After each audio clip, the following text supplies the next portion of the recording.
열왕기하 1장 1절에서 8절 말씀. 아합이 죽은 후에 모압이 이스라엘을 배반하였더라. 아하시아가 사마리아에 있는 그의 다락난간에서 떨어져 병들매 사자를 보내며 그들에게 이르되 가서 에그론의 신 바알세붑에게 이 병이 낫겠나 물어보라 하니라. 여호와의 사자가 디셉 사람 엘리야에게 이르되 너는 일어나 올라가서 사마리아 왕의 사자를 만나 그에게 이르기를 이스라엘의 하나님이 없어서 너희가 에그론의 신 바알세붑에게 물으러 가느냐. 그러므로 여호와의 말씀이 내가 올라간 침상에서 내려오지 못할지라 내가 반드시 죽으리라 하셨다 하라. 엘리야가 이에 가니라. 사자들이 왕에게 돌아오니 왕이 그들에게 이르되 너희는 어찌하여 돌아왔느냐 하니 그들이 말하되 한 사람이 올라와서 우리를 만나 이르되 너희는 너희를 보낸 왕에게로 돌아가서 그에게 고하기를 여호와의 말씀이 이스라엘의 하나님이 없어서 내가 에그론의 신 바알세붑에게 물으려고 보내느냐. 그러므로 내가 올라간 침상에서 내려오지 못할지라 내가 반드시 죽으리라 하셨다 하라 하더이다. 왕이 그들에게 이르되 올라와서 너희를 만나 이 말을 너희에게 한 그 사람은 어떤 사람이더냐. 그들이 그에게 대답하되 그는 털이 많은 사람인데 허리에 가죽띠를 띠었더이다 하니 왕이 이르되 그는 디셉 사람 엘리야로다. 불이 하늘에서 내려와 전번에 50부장 둘과 그의 군사 50명을 살랐거니와 나의 생명을 당신은 귀히 보소서 하매 여호와의 사자가 엘리야에게 이르되 너는 그를 두려워하지 말고 함께 내려가라 하신지라. 엘리야가 곧 일어나 그와 함께 내려와 왕에게 이르러 말하되 여호와의 말씀이 내가 사자를 보내 에그론의 신 바알세붑에게 물으려 하니 이스라엘에 그의 말을 물을 만한 하나님이 안 계심이냐. 그러므로 내가 그 올라간 침상에서 내려오지 못할지라 내가 반드시 죽으리라 하셨다 하니라.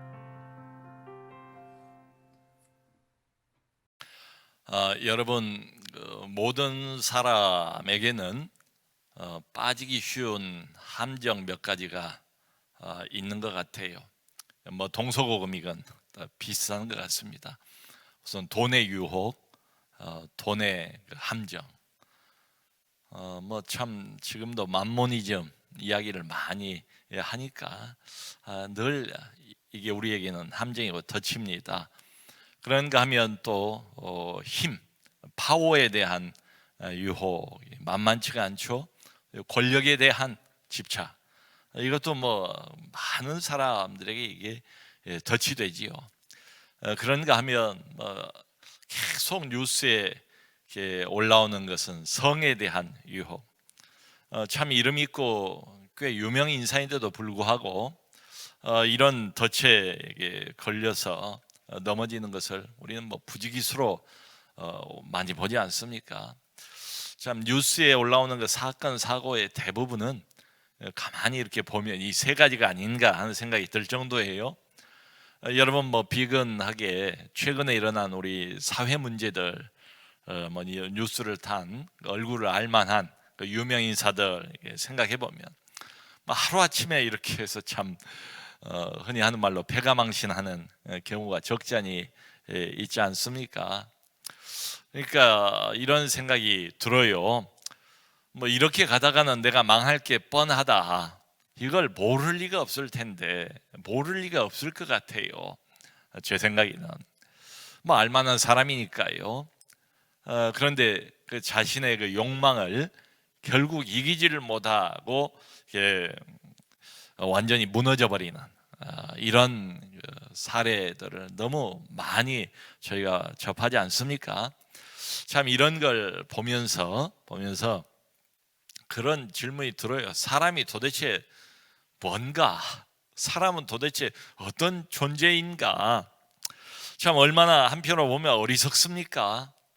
자기가 이뤄놓은 모든 그 성공, 뭐 신화, 뭐 때론 전설, 그렇게 많은 사람들의 지지와 인정과 존경과 이런 걸 그 욕망을 이기지 못해서 결국은 다 한꺼번에 잃어버리는 그 인간의 모습. 얼마나 인간이 참 연약한가 이런 생각이 들 수밖에 없지요. 그리고 또 한편으로는 얼마나 죄의 힘이 막강한가. 이 두 가지가 늘 맞물려 있어서 이게 온 세상의 문제입니다. 온 인류의 여전한 문제입니다. 인간의 나약함, 연약함, 또 하나는 죄의 막강함. 이 둘이 늘 우리 앞에 놓여 있습니다. 여러분, 성경은 인간이 어떤 존재인가를 아주 적나라하게 보여준 책 아닙니까? 이게 하나님의 시각으로, 하나님의 관점에서 사람을 가르쳐주는 책이 바로 성경이에요. 그 중에서도 우리가 지금 보고 있는 열왕기서는 지금 방금 말씀드린 인간이 어떤 존재인가, 얼마나 나약한가, 참 연약한가, 그리고 또 죄가 얼마나 막강한가, 이걸 그대로 보여주고 있는 책이에요. 말 그대로 열왕기서니까 여러 왕들의 모습을 보여줍니다. 그 왕들의 내면 세계, 또 왕들의 그 내면 세계에서 자연스럽게 우러나오는 왕들의 바깥 행위, 왕들의 영성, 그들이 이끄는 왕국, 이제 하나님 나라지요, 이스라엘이죠. 우리식으로 보면 구약의 교회지요. 그 모습을 아주 적나라하게 보여주는 게 열왕기서예요. 보면 왕도 그렇고 백성들도 그렇고 똑같아요. 죄를 이기지를 못해요. 우리가 계속 열왕기 상에서 무려 22장, 그러니까 22번을 매주 금요일마다 이 시간에 본 거예요. 우리가 보았던 모습을 얼른 한번 생각을 해보세요. 좋은 모습 본 적이 있습니까? 어떤 왕 한 사람 치고 그야말로 죄를 이기는 이런 모습, 하나님 앞에서 회개하고 돌이키는 이런 모습, 하나님 앞에 지적받을 때 잘못했다고 납작하게 엎드리는 이런 모습 본 적이 있습니까? 그 생각이 안 나요. 제가 설교를 했으면서도 왕도 죄를 이기지 못하고 무너지고 백성도 역시 그 왕의 영향을 지도자니까 받지 않겠어요? 역시 무너지고 말이죠. 자, 그런데 하나님은 이게 맞물려 있어요. 사람들의 그런 모습과 하나님이 이런 사람들을 어떻게 대하시는가, 이런 왕들과 자기의 교회와 백성들을 어떻게 다루시는가, 이게 함께 섞여 있습니다. 하나님은 여러 번 그런 왕들에게 기회를 주시지요. 선지자들을 많이 보내시지 않습니까? 그래서 경고를 해요. 그런데 이 왕들이 이게 미련한 거예요. 이게 참 얼마나 우리가 볼 때는 어리석은지 모르겠어요. 이만하면 돌이킬 만도 한데 안 돌아와요. 계속 듣지 않습니다. 하나님 말씀을 계속 멸망길로 걸어가는 거예요. 하나님은 오래 참으시죠. 오래 참으십니다. 그런데 끝까지 돌아오질 않습니다. 그러다가 결국은 멸망하고 말지요. 화를 자초한다고요. 자승자박이란 말이 있지 않습니까? 결국은 자기가 스스로 지옥을 선택하는 것처럼 보여요. 완전한 멸망을 선택하는 것처럼 그렇게 보여요. 그래서 문제는 이겁니다. 하나님이 말씀을 하십니다. 말 들을 때 돌아오면 좀 좋아요. 얻어맞기 전에 아이가 엄마의 말씀을 듣고 고치면 좀 좋습니까?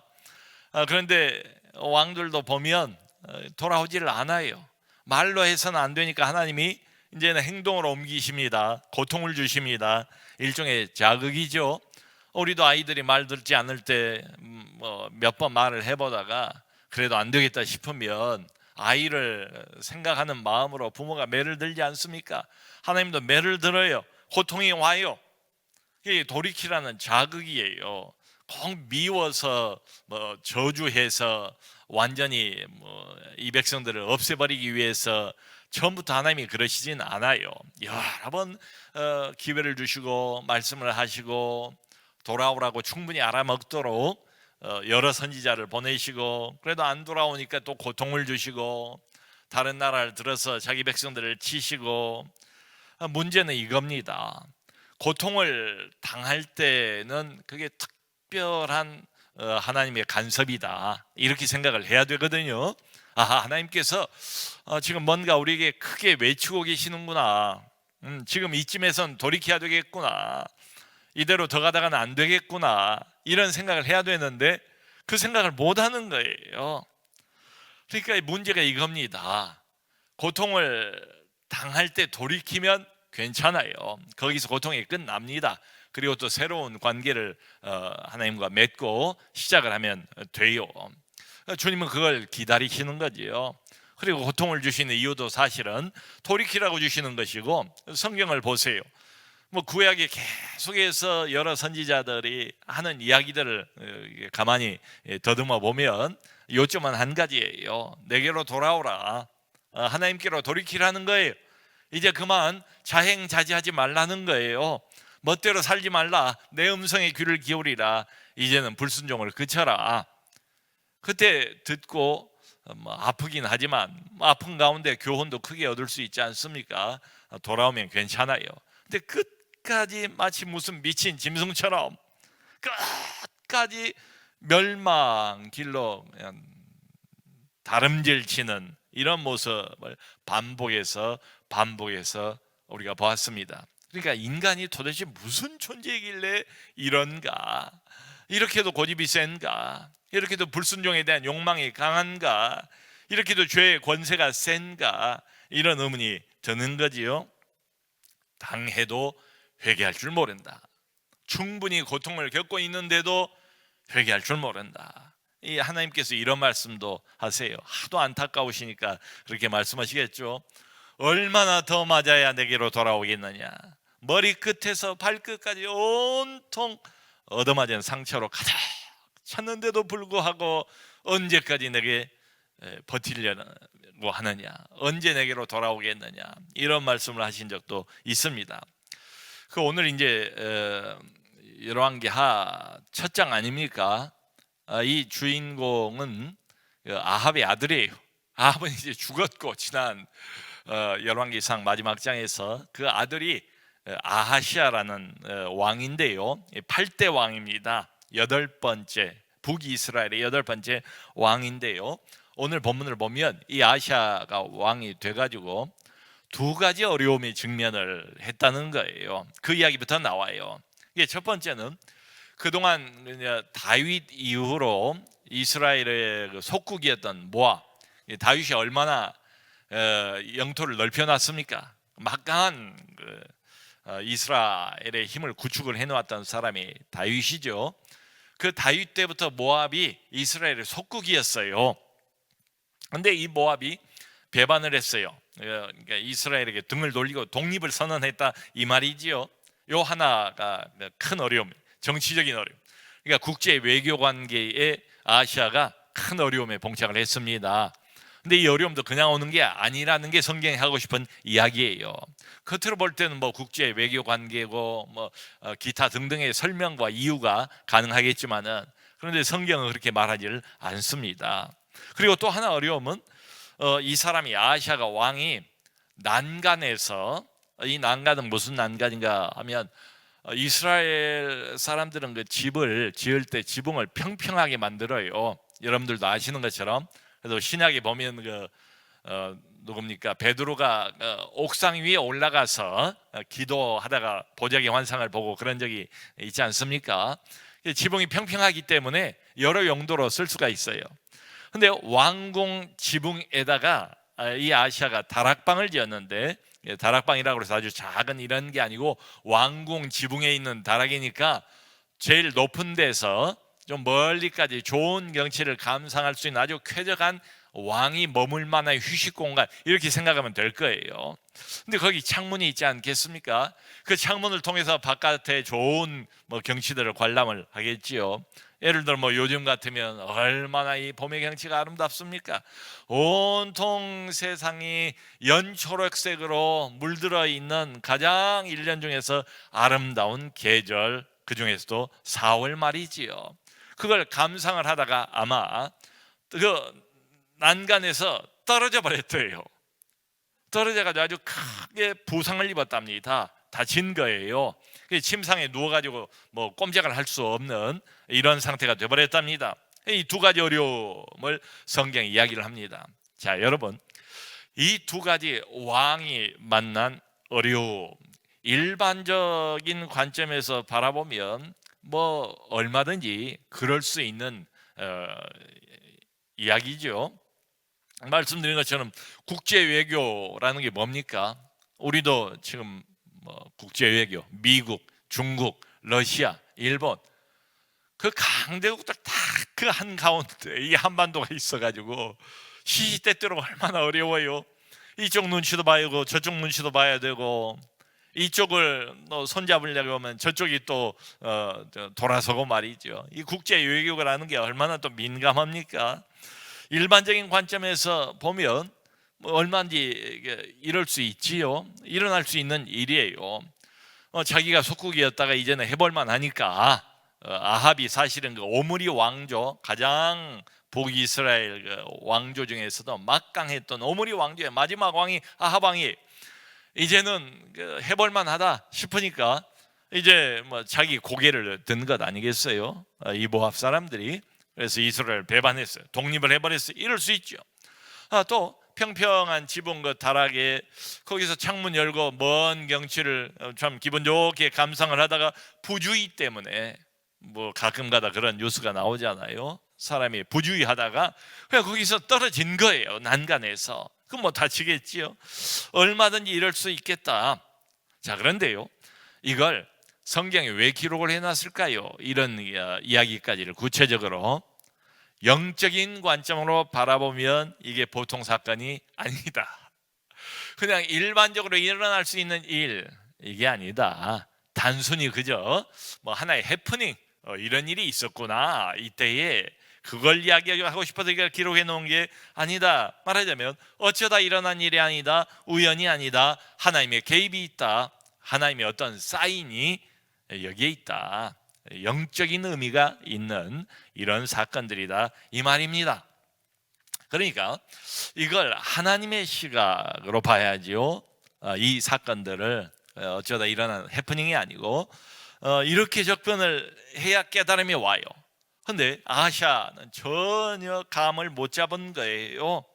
그래서 이 아하샤가 잘못 짚습니다. 엉뚱한 반응을 보여요. 자기가 꼼짝달싹을 못하고 침상에 누워 있으면서 사절단을 보냅니다. 어디로 보내는가 하면 이스라엘하고 원래 그 적국이었던 블레셋의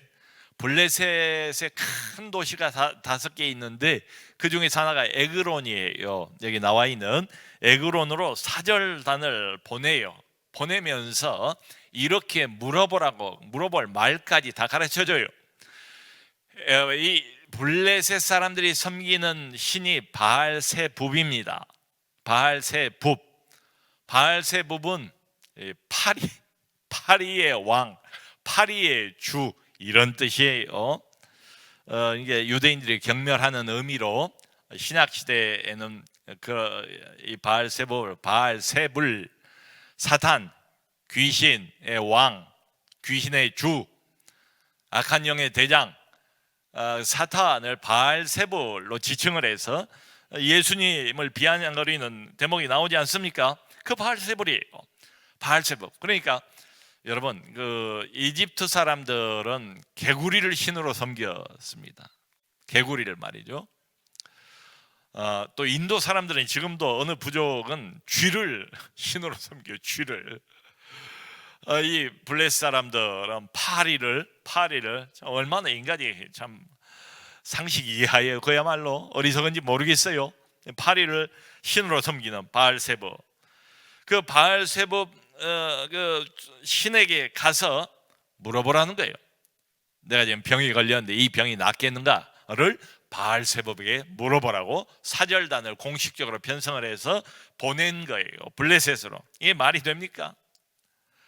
자, 여러분, 하나님께서 우리도 이렇게 일상을 살아가다 보면 어떤 경우에 하나님이 어려움을 주세요. 어떤 고통은 하나님으로부터 출발을 했어요.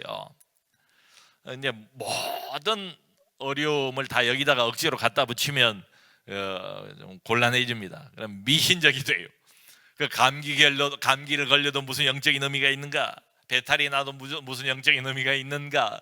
무조건 다 어떤 영적 의미를 사건 사고에다 다 갖다 붙이려고 하면 이게 이제 미신적이 돼버리죠. 진짜 신앙이라기보다는. 그래서 이건 조심해야 됩니다. 자, 그럼에도 불구하고 또 많은 경우는 하나님께서 이 고통을 주신다. 하나님께서 어려움을 주신다. 말하자면 내가 당면한 이 어려움에는 영적인 의미가 있다. 하나님의 개입이 숨어 있다. 이런 이야기입니다. 그 찰스 콜슨이라는 사람이 있는데요. 지금은 기독교 작가로 아주 좋은 책도 여러 권 쓰고 종교적인 노벨상이라고 알려져 있는 템플턴 상도 받고 그랬어요. 근데 이 사람이 누군가 하면 원래 그 워터게이트 사건으로 물러난 닉슨 대통령 있지 않습니까? 닉슨 대통령의 최측근이었습니다. 백악관의 특별 보좌관이었어요. 이 찰스 콜슨이. 그러니까 권력의 실세 중에 실세였죠. 근데 뭐 온 세상이 다 아는 것처럼 워터게이트 사건이 터져가지고 닉슨은 하야하게 되고 찰스 콜슨은 감옥으로 들어가게 됐습니다. 감옥 안에 있을 때에 이 사람이 하나님을 만난 거예요. 정말로 거듭나고 새 사람이 됐어요. 그래서 이 사람이 나와가지고 쓴 아주 유명한 책이 Born Again이라는 제목의 책이 있습니다. Born Again. 그 감옥이라는 고통의 환경, 아무나 감옥 들어갈 수 있습니까? 큰 잘못할 때 들어가는 거 아니겠어요? 근데 또 감옥에 들어가 있다고 해서 아무나 이 사람처럼 깨닫는 것도 아니에요. 근데 찰스 콜슨은 정말로 감옥 안에서 열악한 환경 한복판에서 고통과 어려움을 만나가지고 보니 크게 깨달은 거예요. 완전히 인생을 180도로 돌이킨 거예요. 그런데 제가 드리고 싶은 말씀은 모든 사람이 다 이런 것은 아니다. 자, 여러분, 지금 우리가 코로나19 우리나라 많이 잦아들었습니다만은 여전히 미국, 일본 한창 지금도 고통당하고 있지 않습니까? 큰 고통, 세계적인 고통이, 믿는 사람이라면 이런 고통 앞에서 당연히 기도해야죠. 아까도 우리가 기도했던 것처럼. 그런데 이 고통을 빨리 제거해 주세요 라고만 기도해서는 안 되겠다. 반드시 질문을 같이 던져야 된다. 이 고통의 영적인 의미가 뭘까? 하나님이 왜 이런 고통을 우리에게 주셨는가? 나에게 주셨는가? 근데 아시아는 잘못된 반응을 보인 거예요.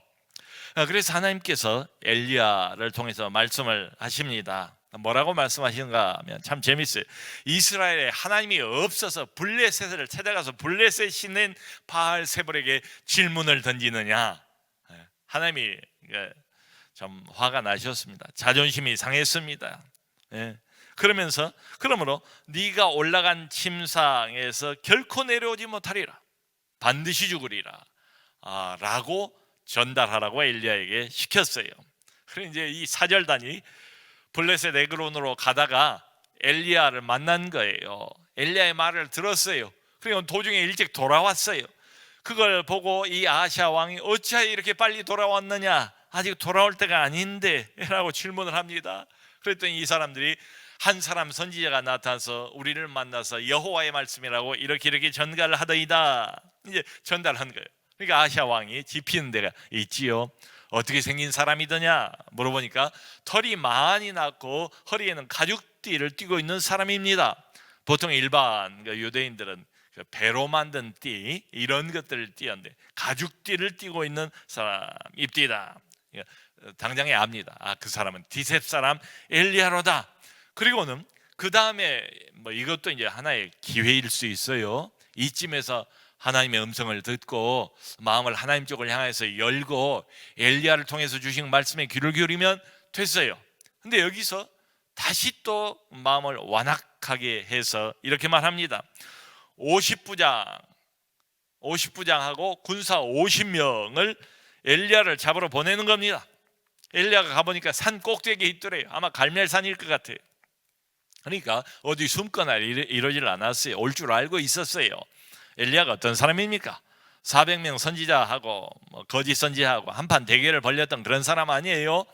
엘리야가 올 걸 알고 미리 준비하고 있는 것처럼 보여요. 말하자면 공개적으로 열어놓고 아하시아가 무엇을 잘못하고 있는가, 이스라엘 백성들이 여전히 갈멜산 사건 이후에도 무엇을 잘못하고 있는가를 지적을 하고 싶었던 거겠지요. 산 꼭대기에 있어요. 그러니까 이 군사들이 가가지고 왕의 말씀이 빨리 내려오라고 합니다. 하나님의 사람이여, 왕의 말씀이 속히 내려오라 라고 말했습니다. 그랬더니 엘리야가 뭐라고 말하는가 하면, 만일에 내가 너희들 말처럼 하나님의 사람이면 불이 하늘에서 내려와서 너와 50명 전체를 살라버릴 것이다. 그 말이 떨어지기가 무섭게 여호와의 불, 이 엘리야하고 여호와의 불, 하나님의 불하고는 굉장히 밀접한 관련이 있는 것 같아요. 그 바알 선지자 400명이 하루 종일 외치고 부르고 바알이 응답하소서 해도 아무 응답이 없지 않았습니까? 엘리야가 단을 쌓아놓고 여호와여 여호와여 내게 응답하소서 응답하소서 했더니 그냥 당장에 불이 내려와서 제단을 다 살라버리고 제단의 흙도 살라버리고 도랑의 물도 다 핥아버렸더라. 이런 구절을 우리가 보이지 않았습니까? 그래, 이 사람들이 그냥 다 죽었어요. 그러니까 50명 더하기 50부장 51명이 다 죽은 겁니다. 그 소식을 듣고 여기서도 돌이키지를 않더라 이 말이에요. 이 아시아 왕이 그대로 51명을 한 번 더 편성을 해서 보냅니다. 50부장이 또 가서 두 번째로 똑같이 이야기를 해요. 하나님의 사람이여, 왕의 말씀이 속히 내려오라고 말합니다. 또 똑같이 엘리야가 대답을 합니다. 내가 만일에 하나님의 사람이면 지금 하나님의 불이 떨어져서 너와 50명을 다 살릴 것이다. 말이 끝나자마자 또 다 죽습니다. 그러니까 또 이 아시아가 얼마나 여러분 마음이 완악한지 강팍한지 보세요. 또 얼마나 한편으로 보면 어리석은지 한번 보세요. 하나님하고 싸워서 이길 사람이 있습니까?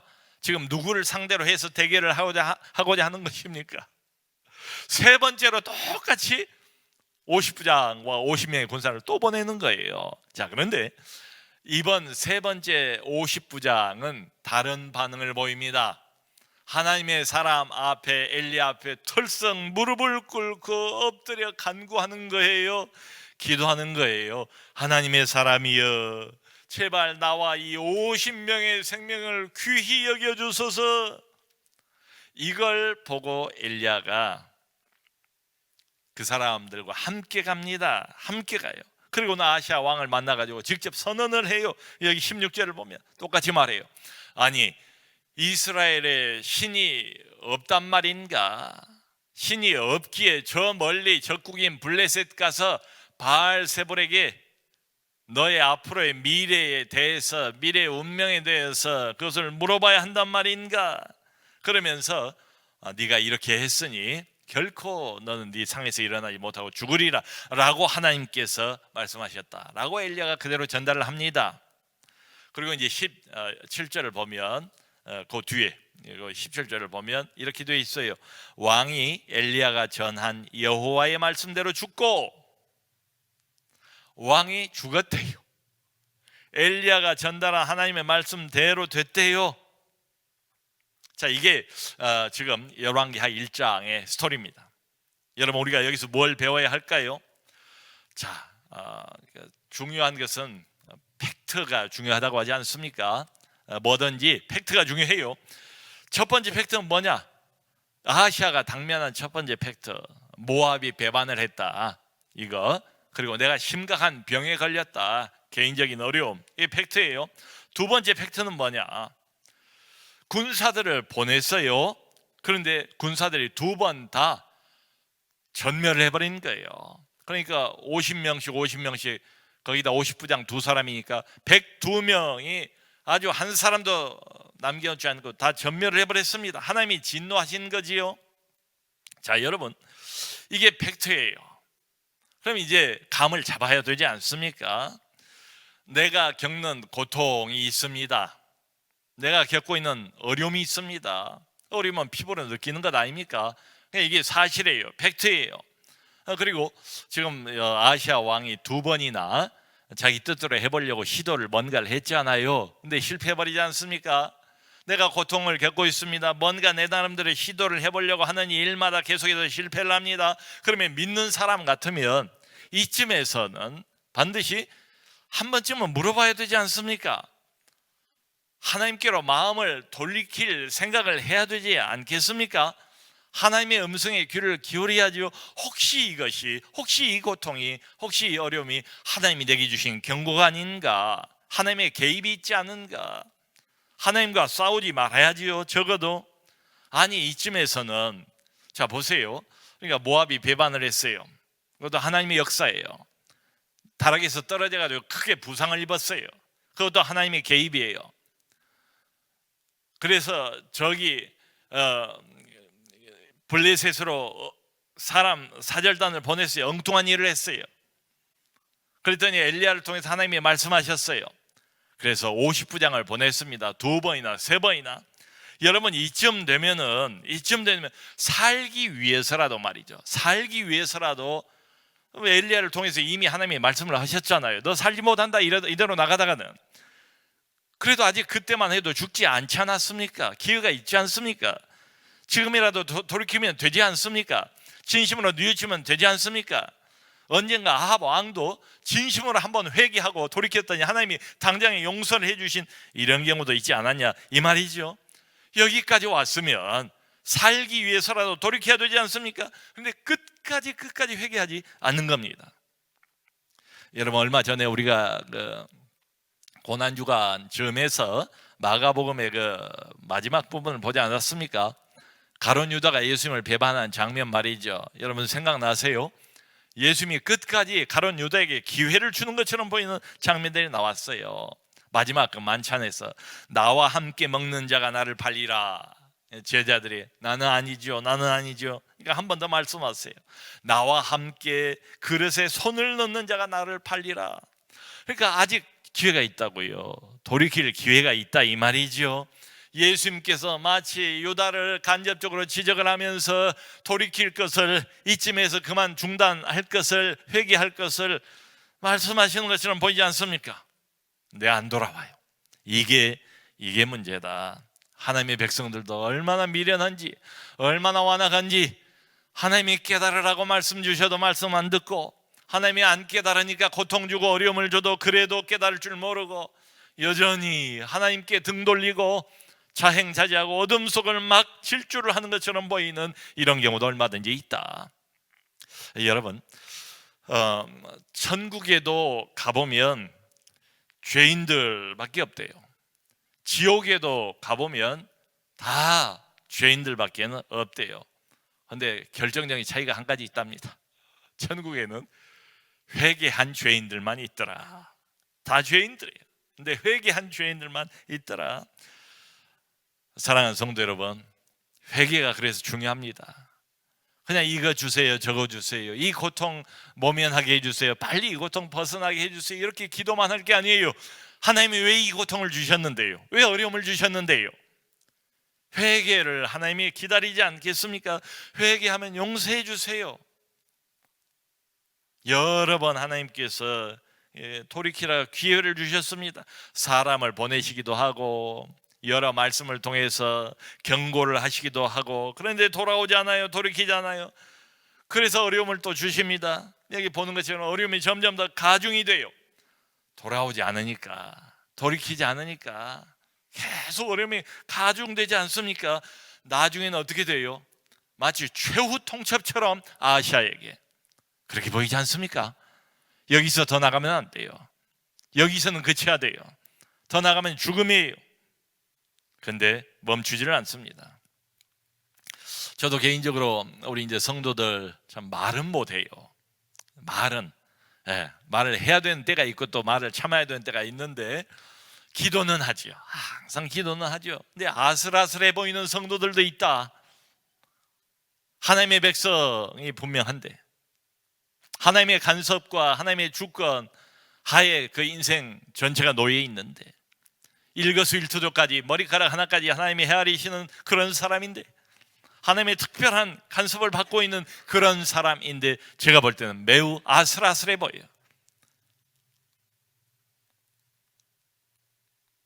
위험해 보여요. 이제 그만 그쳤으면, 이제 그만 중단해야 되는데, 저러면 안 되는데, 더 나가면 안 되는데, 이쯤에서 돌이켜야 되는데, 늘 마음속에 하나의 부담처럼 걸려있는 이런 사람도 있습니다. 늘 기도하지요. 주여 그의 마음을 열어주옵소서, 그의 마음을 돌이켜 주옵소서, 하늘의 음성을 듣게 하여 주옵소서, 회개의 영을 부어주옵소서. 여러분 여기 성경을 보면 두 50부장하고 100명은 다 죽었어요. 근데 이 세 번째 50부장에서 또 다른 모습을 보지 않습니까?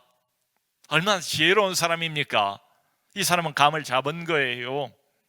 위대하신 하나님, 전능하신 하나님, 그리고 하나님이 보내신 엘리야 선지자, 하나님이 어떤 분인가를 본능적으로 이 사람은 아는 것처럼 보여요.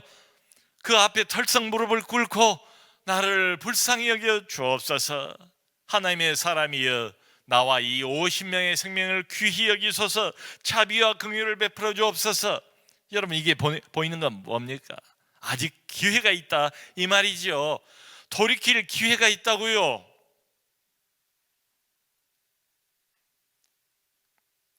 고통의 한복판에서 참 어렵지요. 여러분 코로나19가 벌써 몇 달 흘러가면서 온 나라가 얼마나 어렵습니까? 경제적으로, 경제적으로만 어렵겠어요? 심리적으로, 정신적으로, 믿는 사람의 영적으로 얼마나 어렵습니까? 우리 개인적으로 어려움을 만난 때도 많고요. 네, 여러분 이렇게 생각을 합시다. 그 어려움의 때가 돌이킬 기회다. 어려움의 때가 돌이킬 기회다.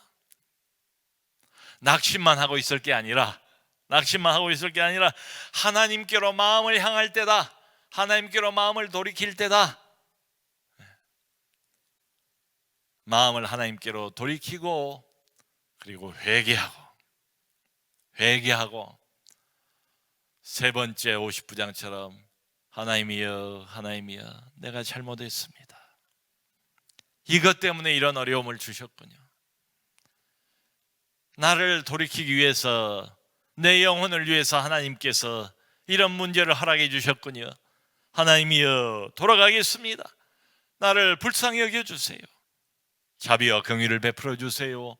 기회가 있습니다. 여러분 어려움 당할 때 하나님을 향하여 마음을 돌이키시고 그리고는 하나님과의 관계를 다시 새롭게 맺으시고, 그 하나님의 전능자 아닙니까? 못할 일이 뭐가 있습니까? 이분에게 불가능한 건 아무것도 없습니다. 하나님의 은혜로 다시 시작하셔서 하나님의 은혜로 어려움을 극복하는 우리 모두가 될 수 있기를 주님의 이름으로 축원합니다.